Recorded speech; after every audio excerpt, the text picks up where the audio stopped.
আমাকে দিয়েছেন। বিশেষ করে এই আপনাদের সামনে প্রভুর বাক্যকে পরিবেশন করা। আমার নাম সৌমেন নস্কর, আমি নতুন আস্থা মণ্ডলী। আমি একজন পাস্টর হিসেবে আমি কাজ করছি 2018 সাল থেকে। এবং ঈশ্বর আমাকে সাহায্য করেছেন তার পথে আরো অনেক মানুষকে সুসমাচার দিতে এবং তার পথে চালিত করতে।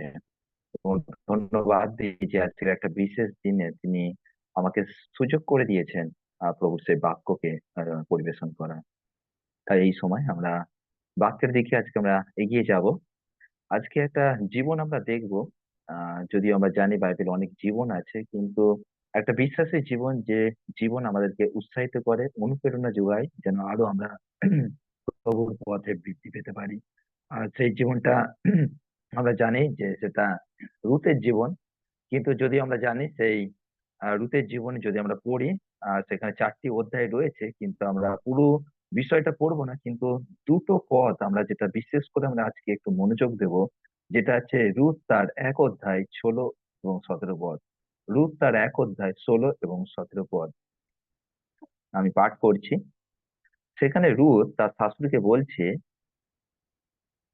যে, তোমাকে ত্যাগ করিয়া যাইতে, তোমার পশ্চাৎগমন হইতে ফিরিয়া যাইতে আমাকে অনুরোধ করিও না।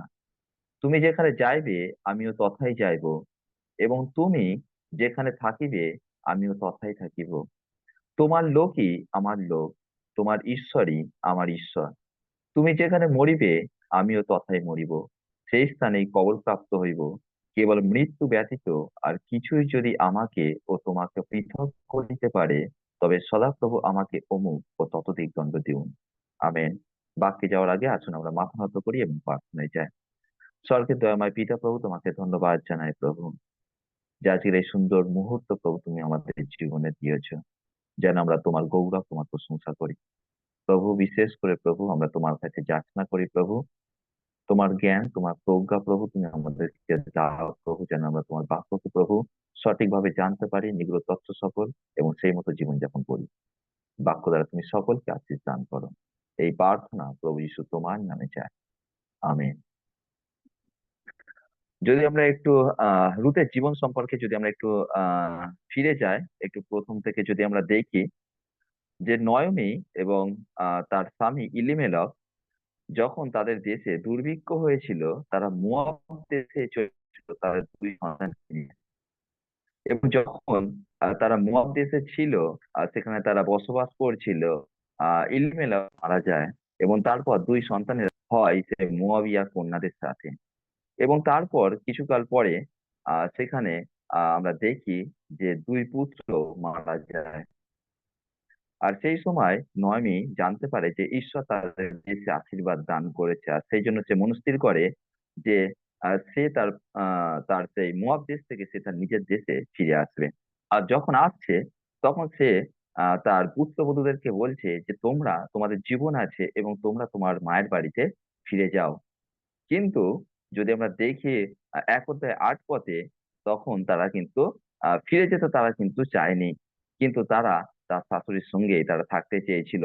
12 পদে যদি আমরা দেখি যে সেখানে যখন আবার নয়মি তার পুত্রবধূদেরকে বলে, তখন দেখি যে অর্পা সে কিন্তু তার মায়ের বাড়িতে ফিরে গিয়েছিল, কিন্তু রুথ সে কিন্তু তার শাশুড়ির সঙ্গে থেকে গিয়েছিল। এবং তার তার সাক্ষ্য যেটা আমরা দেখলাম বা পড়লাম, সেটা হচ্ছে 16 এবং 17 পদ। যে বিষয়টা রুতের মধ্য দিয়ে আজকে আমাদের কাছে আহ অনুপ্রেরণার আমরা পাই তার জীবন থেকে, যেন আমরা আরো প্রভুর পথে আমরা চলি, প্রভুর পথে আরো যেন আমরা এগিয়ে যেতে পারি। সেই জন্য রুতের জীবন আমাদের কাছে একটা অনুপ্রেরণার জীবন, যে জীবন আমাদেরকে উৎসাহিত করে যেন আমরা যে সমস্যার মধ্যে থাকি না কেন, যে সময়ের মধ্যে দিয়ে আমরা চলি না কেন, কিন্তু আমরা যদি প্রভুর পথে যদি আমরা থাকি, ঈশ্বর অবশ্যই তিনি আমাদেরকে আশীর্বাদ দান করবেন। তাই তার জীবনের মধ্যে দিয়ে কয়েকটা বিষয় আমরা দেখব। যেটা প্রথম বিষয় হচ্ছে তার বিশ্বাস এবং তার নির্ভরতা ঈশ্বরের প্রতি। প্রয়োজন আজকে যদি আমরা দেখি রুতের জীবন, যে সে তার শাশুড়িকে সে ভালোবাসতো, তার অগাধ বিশ্বাস তার শাশুড়ির প্রতি ছিল। কিন্তু 16 অধ্যায় যদি আমরা শেষ অংশটা দেখি, সেখানে বলছে যে তোমার ঈশ্বরই আমার ঈশ্বর। প্রিয়জন, আজকে যে এই বাক্যের মধ্য দিয়ে আমরা দেখলাম যে রুথের সাক্ষ্য যেটা সে প্রকাশ করছে যে সে ঈশ্বরের প্রতি তার অগাধ বিশ্বাস রয়েছে, ঈশ্বরের প্রতি তার অটুট বিশ্বাস রয়েছে, এবং সে ঈশ্বরের উপর নির্ভরশীল। যদি আমরা দেখি, যদিও সে মোয়াবিয়া কন্যা ছিল, কিন্তু সে ঈশ্বরের প্রতি তার অগাধ বিশ্বাস এবং নির্ভরতা ছিল, যেটা তার জীবনের মধ্য দিয়ে আমরা শিখতে পাই। সেই জন্য প্রয়োজন, আজকে যদি আমরা দেখি আমাদের জীবন অনেক সময় হয়তো রুতের জীবনের মধ্য দিয়ে যদি আমরা দেখি, যখন তার সমস্ত কিছু তার হারিয়ে গিয়েছিল, তার তার পরিবার, যদি আমরা দেখি মোয়াব দেশে তার স্বামী ছিল, কিন্তু যখন সে ফিরে এসেছিল তার শাশুড়ির সঙ্গে, তার সঙ্গে তার স্বামী ছিল না। কিন্তু ঈশ্বরের প্রতি তার বিশ্বস্ততা, ঈশ্বরের প্রতি তার সে নির্ভরতা, তার জীবনে ঈশ্বর আশীর্বাদ বয়ে নিয়ে এসেছিল। সেই জন্য আজকে মনে রাখবো যে রুতের জীবনের মধ্য দিয়ে যেন আমরা ঈশ্বরের প্রতি যেন আমরা বিশ্বস্ত থাকি, এবং তার উপর নির্ভর করে যেন আমরা আরো এগিয়ে যেতে পারি। 2 নম্বর বিষয়টা যেটা আমরা দেখবো, সেটা আমরা দেখবো যে তার আত্মত্যাগ এবং তার ভালোবাসা। যদি আমরা দেখি যে রুথ একজন মোয়াবীয় ছিল, যদি আমরা দেখি যে অর্পা যখন যখন তার শাশুড়ি তাকে বলেছিল ফিরে যেতে, অর্পা কিন্তু সে কিন্তু ফিরে গিয়েছিল, কিন্তু রুথ কিন্তু ফিরে যায়নি, তার শাশুড়ির সঙ্গে সে কিন্তু ছিল।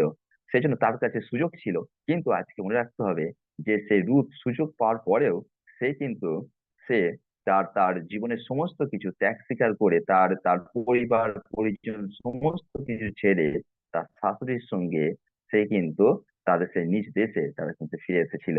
সেজন্য আজকে তার আত্মত্যাগ, তার তার সেই ভালোবাসা তার শাশুড়ির প্রতি, যেটা যেটা আমাদের জীবনের একটা শিক্ষণীয় বিষয়, যেন আমরা যখন প্রভুতে যখন আমরা বৃদ্ধি পাচ্ছি, আজকে রূপের মধ্য দিয়ে যেন আমরা আমাদের জীবনে যা কিছুই থাকুক না কেন, কিন্তু যেন আমরা ঈশ্বরের দিকে যেন আমরা আরো ধাবিত হতে পারি, ঈশ্বরের দিকে যেন আমরা আরো এগিয়ে চলতে পারি। হয়তো অনেক সময় আমরা যদি দেখি যে আমরা জানি না আগামী দিনে আমাদের জীবনে কি আছে, কিন্তু যদি আমরা ঈশ্বরের প্রতি বিশ্বস্ত থাকি, যদি আমরা ঈশ্বরের প্রতি নির্ভর করে চলি, অবশ্যই ঈশ্বর যেমন অব্রাহামকে ঈশ্বর আশীর্বাদ দান করেছিল, যখন ঈশ্বর তাকে বলেছিল যে তুমি তোমার জ্ঞাতিক কুটুম্ব, তোমার পৈতৃক বাড়ি সমস্ত ত্যাগ করিয়া আমি যে দেশ তোমাকে দেখাই সেই দেশে চলো। আর যখন সে রাজি হয়েছিল, তখন তার জীবনে ঈশ্বরের আশীর্বাদ নেমে এসেছিল। সেই জন্য লূতের মধ্য দিয়ে যেটা আমরা দেখলাম, তার সেই আত্মত্যাগ এবং তার সেই ভালোবাসা, এটা আমাদের কাছে একটা উৎসাহের বিষয়, যেন আমরা আমাদের সেই ঈশ্বরীয় প্রেমকে যেন আমাদের জীবনের মধ্যে দিয়ে প্রকাশ করি। আমাদের জীবনে যা কিছুই ঘটুক না কেন, কিন্তু যেন আমরা ঈশ্বরের প্রতি যেন আরো আমরা তার সেই প্রেমের মধ্য দিয়ে আরো যেন আমরা এগিয়ে যেতে পারি। 2 নম্বর বিষয় যেটা আমরা দেখলাম, আত্মত্যাগ এবং ভালোবাসা। 3 নম্বর বিষয় যদি আমরা দেখি, সেটা হচ্ছে 2 অধ্যায় 2 এবং 3 পদ। লেখা আছে, পরে মোয়াবিয়া রূথ নয়মিকে কহিল, নিবেদন কর্তৃক অনুগ্রহ পায়, তাহার পিছে পিছে শস্যের পতিত শীষ কুড়ায়। নয়মি কহিল, বৎসে যাও। পরে সে গিয়ে এক ক্ষেত্রে উপস্থিত হইয়া ছেদকদের পশ্চাতে পশ্চাতে পতিত শীষ কুড়াইতে লাগিল। যদি আমরা 3 নম্বর বিষয়টা দেখি, সেটা হচ্ছে তার পরিশ্রম এবং তার বিনয়ী জীবন। আজকে মনে রাখতে হবে, যখন সে তার সেই মোয়াব দেশ থেকে যখন সে ফিরে এসেছিল, সে তার কাছে কিছুই ছিল না, কিন্তু তার পরিশ্রম, তার তার তার সেই বিনয়ী জীবন তাকে আশীর্বাদে আর সেই পথে তাকে চালিত করেছিলেন ঈশ্বর। সেই জন্য প্রয়োজন, আজকে মনে রাখতে হবে আমরা যেন সেই রূপের মতো যেন আমরা পরিশ্রমী হতে পারি, এবং আমাদের সেই নত নম্রতার জীবন, যেন যেটা ঈশ্বর তিনি আমাদেরকে বলেছেন, যেন আমরা সেই নত নম্রতার জীবন যাপন আমরা করি, এবং আমাদের জীবনের মধ্য দিয়ে যেন আমরা ঈশ্বরকে গৌরব দিতে পারি। সেই জন্য প্রয়োজন, আজকে আমরা রুতের জীবন থেকে যে 3টে বিষয় দেখলাম, প্রথম যেটা হচ্ছে বিশ্বাস এবং নির্ভরতা, 2 নম্বর আত্মত্যাগ ও ভালোবাসা, 3 নম্বর পরিশ্রমী ও বিনয়ী জীবনযাপন, 4 নম্বর বিষয় যেটা হচ্ছে ঈশ্বরের পরিকল্পনার প্রতি আস্থা রাখা, ঈশ্বরের পরিকল্পনার প্রতি আস্থা রাখা। প্রয়োজন, যদি আজকে আমরা রুতের জীবন যদি আমরা প্রথম অধ্যায়, 2য় অধ্যায়, 3য় অধ্যায় দেখি, এবং যদি আমরা 4 অধ্যায় পড়ি, সেখানে আমরা দেখতে পাবো যে রুতের জীবন সম্পূর্ণ কিন্তু পাল্টে গিয়েছিল। আজকে রুথ যখন সে তার শাশুড়ির সঙ্গে যখন সে ফিরে এসেছিল, সে জানতো না ঈশ্বর তার আগামী দিনে আশীর্বাদ রেখেছেন। কিন্তু যখন সে সে বিশ্বাস নিয়ে, যখন সে ঈশ্বরের প্রতি সেই নির্ভরতা নিয়ে যখন সে এগিয়ে এসেছিল, তার জীবনে ঈশ্বরের আশীর্বাদ আমরা দেখতে পাই। সেই জন্য আজকে বিশ্বাসী হিসেবে যতজন আজকে আমরা প্রভুর কাছে আমরা আসি, আমরা মনে রাখবো যে ঈশ্বর তার একটা নির্দিষ্ট পরিকল্পনা তিনি আমাদের জীবনের জন্য রেখেছেন, এবং সঠিক সময়ে তিনি সেটা বাস্তবায়িত করবেন। যেন আমরা সেই পরিকল্পনার উপর, ঈশ্বরের পরিকল্পনার উপর আস্থা রাখি, এবং সেই পরিকল্পনার মধ্য দিয়ে আরো আমরা যেন ঈশ্বরের সেই কাছ থেকে আশীর্বাদকে আমরা লাভ করি। যেটা আমরা যদি আমরা দেখি 4 অধ্যায় 13 থেকে 17 পদ আমরা পড়ি, লেখা আছে যে পরে বোস রুথকে বিবাহ করিলে তিনি তাহার স্ত্রী হইলেন, এবং বোস তার কাছে গমন করিলে তিনি সদাপ্রভু হইতে গর্ভধারণ শক্তি পাইয়া পুত্র প্রসব করিলেন। পরে স্ত্রীলোকেরা নয়মিকে কহিল, ধন্য সদাপ্রভু, তিনি অদ্য তোমাকে মুক্তিকর্তার জ্ঞাতি হইতে বঞ্চিত করেন নাই। তাহার নাম ইসরায়েলের মধ্যে বিখ্যাত হোক। এই বালকটি তোমার প্রাণ পুনরায় সুস্থ করিবে ও বৃদ্ধাবস্থায় তোমার প্রতিপালক হইবে। কেননা যে তোমাকে ভালোবাসে ও তোমার পক্ষে 7 পুত্র হইতে উত্তমা, তোমার সেই পুত্র বোধই ইহাকে প্রসব করিয়াছে। তখন নয়মি বালকটিকে লইয়া নিজের কোলে রাখিল ও তাহার ধাত্রী হইল। পরে নয়মির এক পুত্র জন্মিল, এই বলিয়া তাহার প্রতিবাসীগণ তাহার নাম রাখিল, তাহারা তাহার নাম উবেদ রাখিল। সে যিশয়ের পিতা, আর যিশয় দাউদের পিতা। প্রয়োজন আজকে যদি আমরা দেখি যে রুথের জীবন, যে ঈশ্বরের একটা নির্দিষ্ট পরিকল্পনা ছিল, আর সেই পরিকল্পনার ওপর রুথ আস্থা রেখেছিল।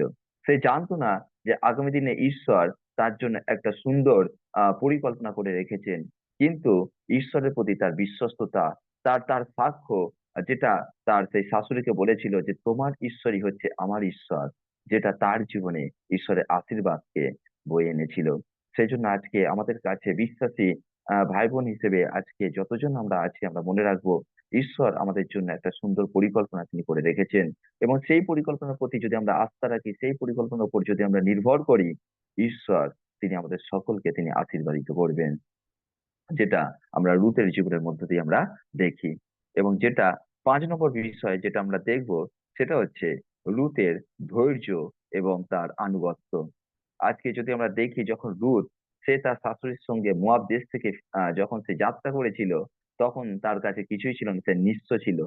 কিন্তু তার সেই অনুগত জীবন, তার সেই ধৈর্যশীল জীবন, যেটা তার জীবনে একটা আশীর্বাদের সেই কারণ, আশীর্বাদের সেই প্রকাশ যদি আমরা দেখি যে তার জীবনে ছিল, যে তার আর জীবন, ঈশ্বর তাকে আশীর্বাদ করেছিলেন, এবং শুধুমাত্র আশীর্বাদ করেনি, কিন্তু প্রভু যিশুর বংশাবলী পত্রে তা তিনি সেই স্থান পেয়েছিলেন। সেই জন্য আজকে আমরা জানি না আগামী দিন আমাদের কি রয়েছে জীবনে। যতই আমরা কঠিন পরিস্থিতির মধ্যে দিয়ে যাই না কেন, যতই আমরা সমস্যার মধ্যে দিয়ে যাই না কেন, কে যেন আমরা ধৈর্যশীল যেন আমরা থাকি, ঈশ্বরের প্রতি যেন আমাদের সে আস্থা রাখি। এবং যদি আমরা ঈশ্বরের প্রতি আস্থা রাখি, অবশ্যই ঈশ্বর তিনি আমাদেরকে আশীর্বাদ দান করবেন।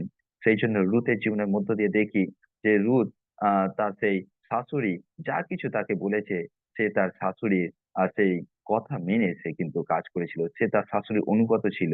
আর সেটাই তার কাছে ঈশ্বরের সেই আশীর্বাদ তার কাছে তার জীবনে নেমে এসেছিল। সেই জন্য আজকে তার জীবনে যদি আমরা দেখি ধৈর্য এবং তার অনুগত জীবন, যেটা আমাদের কাছে শিক্ষণীয় বিষয়, যেন আমরা অনুগত জীবনযাপন যেন আমরা করি, ঈশ্বরের আদেশ, ঈশ্বরের অনুশাসন মেনে যেন আমরা জীবনযাপন করি, তাহলে আমরা আগামী দিনে ঈশ্বরের আশীর্বাদকে আমরা দেখতে পাবো। সেই জন্য রুথের জীবনের মধ্য দিয়ে যে 5টা বিষয়, যেটা আমাদের কাছে খুবই গুরুত্বপূর্ণ, যদিও আরো যদি আমরা বিষয়গুলো দেখি, যে প্রথম যে বিষয়টা দেখলাম সেটা হচ্ছে বিশ্বাস এবং নির্ভরতা, যেটা আমাদের কাছে খুবই কিন্তু গুরুত্বপূর্ণ বিষয়। যে কোনো পরিস্থিতির মধ্যে দিয়ে থাকি না কেন, যে কোনো অসুস্থতার মধ্যে দিয়ে থাকি না কেন, যে কোনো সমস্যার মধ্যে দিয়ে থাকি না কেন, কিন্তু সর্বদা যেন আমরা ঈশ্বরের প্রতি যেন আমরা বিশ্বাস রাখি, তার উপর যেন আমরা নির্ভর করে আমরা যেন চলি। 2 নম্বর বিষয় হচ্ছে রুথের জীবনের আত্মত্যাগ এবং তার জীবনের সেই ভালোবাসা, তার সেই প্রেম। সেই জন্য আজকে মনে রাখবো রুথ তার স্বদেশ বা পরিবার পরিজন সে ছেড়ে সে কিন্তু তার শাশুড়ির সঙ্গে তার সেই নিজ দেশে তারা ফিরে এসেছিল। সে জানতো না আগামী দিনে তার জীবনে কি রয়েছে, কিন্তু তার যেই আত্মত্যাগ, তার তার তার যে সেই ত্যাগীয় জীবন, যেটা আমাদের কাছে একটা শিক্ষণীয় বিষয়, যে ত্যাগের ত্যাগের জীবন আমাদের কাছে আমাদের জীবনে আশীর্বাদকে বয়ে নিয়ে আসে। তার সেই প্রেম যেটা তার সেই শাশুড়ির প্রতি ছিল, যেন আমরা আমাদের সেই প্রেমকে, ঈশ্বরের প্রেমকে যেন আমরা আমাদের জীবনের মধ্যে দিয়ে প্রকাশ করি। 3 নম্বর যেটা আমরা রুতের জীবনের মধ্যে দিয়ে দেখলাম, যেটা হচ্ছে পরিশ্রম এবং তার সেই বিনয়ী জীবন। সে পরিশ্রমী ছিল। যদি আমরা দেখি যে অর্পা যখন যখন সে ফিরে গিয়েছিল, কিন্তু তারপরে অর্পার জীবন আমরা কিন্তু আর আর তার জীবন সম্পর্কে আর কিন্তু আমরা জানতে পারি না। কিন্তু যদি আমরা দেখি রুথ, সে কিন্তু তার শাশুড়ির সঙ্গে ফিরে এসেছিল। সে ক্ষেত্রে সে প্রতিনিয়ত সে পরিশ্রম করত, কিন্তু তার সেই পরিশ্রম, তার সেই বিনয়ী জীবন তাকে আগামী দিনে সে আশীর্বাদ তার জীবনে নেমে এসেছিল। আর 4 নম্বর বিষয় যেটা আমরা দেখলাম, ঈশ্বরের পরিকল্পনার প্রতি আস্থা। আজকে আমাদের কাছে রুতের জীবনের মধ্য দিয়ে যে শিক্ষা পায়, প্রতিটা বিশ্বাসী হিসেবে যদি আমরা ঈশ্বরের প্রতি বিশ্বাস রাখি, ঈশ্বরের প্রতি আমরা আস্থা রাখি, ঈশ্বরের সেই নির্দিষ্ট পরিকল্পনা যে আমাদের জীবনে রয়েছে, সেই পরিকল্পনার উপর যদি আমরা আমাদের সম্পূর্ণ বিশ্বাস আমরা করি, নির্ভর করে চলি, আমরা আমাদের জীবনে তার সেই আশীর্বাদকে আমরা দেখতে পাবো। যেটা আমরা আমরা রুথের জীবনের মধ্যে দিয়ে আমরা দেখতে পাই। যখন সে নিঃস্ব ছিল, যখন তার কিছু ছিল না, তারপরেও ঈশ্বরের প্রতি তার, ঈশ্বরের পরিকল্পনার উপর তার সেই বিশ্বাস ছিল। আর তার জীবনে যেটা আমরা পরবর্তী ক্ষেত্রে আমরা দেখতে পাই 4 অধ্যায়, যে ঈশ্বর তাকে আশীর্বাদিত করেছিলেন। এবং 5 নম্বর বিষয় যেটা হচ্ছে তার ধৈর্য এবং তার সেই অনুগত জীবন, যেটা আমরা আমাদের কাছে শিক্ষণীয় বিষয়। যেন আমরা ধৈর্যশীল, যেন আমরা হতে পারি প্রভুতে, যেন আমরা থাকতে পারি। আমাদের আমাদের আমাদের প্রার্থনা আমরা যেন রত থাকতে পারি। আমরা আমাদের আমাদের জীবনের সমস্ত কিছু কিছু বিষয় যেন আমরা আমরা প্রভুকে যেন আমরা জানাই, ধৈর্যে বিশ্বাসে যেন আমরা থাকি, এবং ঈশ্বরের সেই আদেশ অনুশাসন মেনে যেন আমরা জীবনযাপন করি।